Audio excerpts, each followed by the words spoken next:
Good morning, and we are in First Ruth, and then First Samuel, or Ruth, and then First Samuel 1-7. So we've got a few stories here, and I'm just going to get right into it. Sometimes we imagine that our lives should follow a clear path from beginning to end.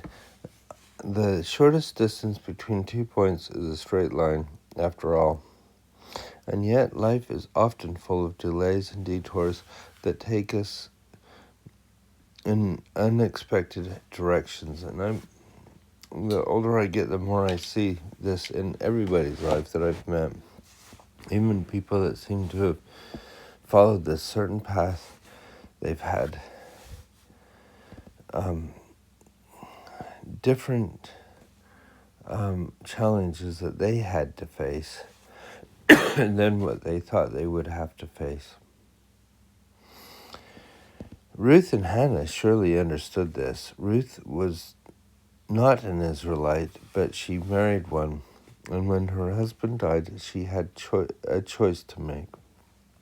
Would she return to her family and her old familiar life, or would she embrace the Israelite faith and a new home with her mother-in-law? Hannah's plan for her life was to bear children, but she could not, and that left her in bitterness of soul.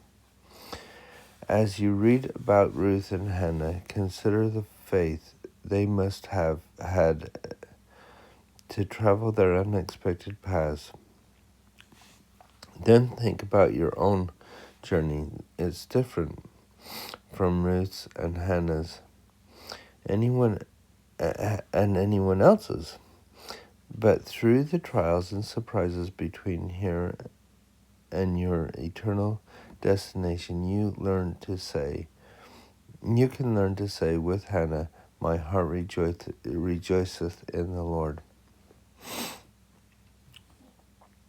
I think that is so. This is some of the more beautiful things in the Old Testament. We've gotten through some really rough things, and now we're going to go into some beautiful things. This Elder and Sister Gong talk about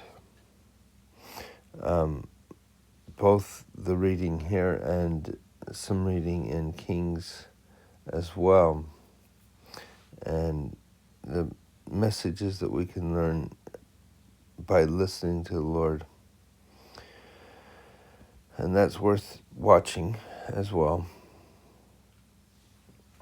And what we're going to learn from Ruth is Jesus Christ can turn tragedy into triumph. Remember, Ruth ends up being an ancestor of Christ as well.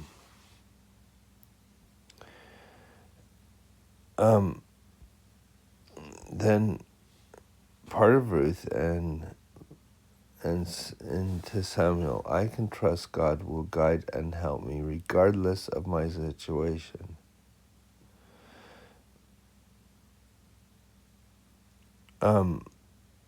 Perhaps you have suffered great loss as Ruth and Naomi did, or maybe, like Hannah, you long for blessings you have not yet received.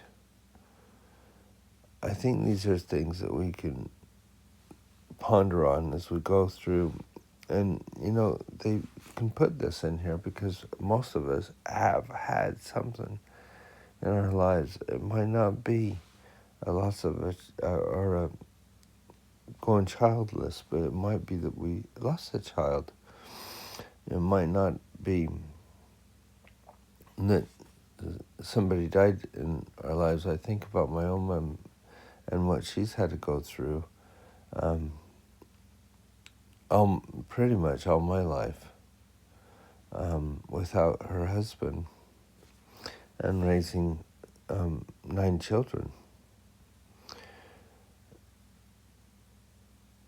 Not everyone who prays for a child receives one, and not everyone whose spouse dies remarries, but everyone who turns to the Savior receives his help and his guidance. And then in Samuel, we're getting into the story of Samuel when he was young and how he became later the prophet. To receive the Lord's help, I need to trust him and obey his commandments. And this one is a story more about the setting that he's going to be in, and how Israel is reacting to those around them. I can hear and obey the voice of the Lord. Here is a story that we're usually quite familiar with. Samuel is a little boy hearing the voice of the Lord. And then we've got Russell M. Nelson's talk, epic talk, Revelation for the Church, Revelation for our lives. And so we'll work on these things. And here's one thing. Consider choosing one thing you can do to increase your spiritual capacity to receive revelation.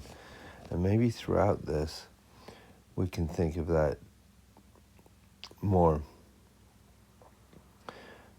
But let's get into the scriptures next, and we'll do that in the next video.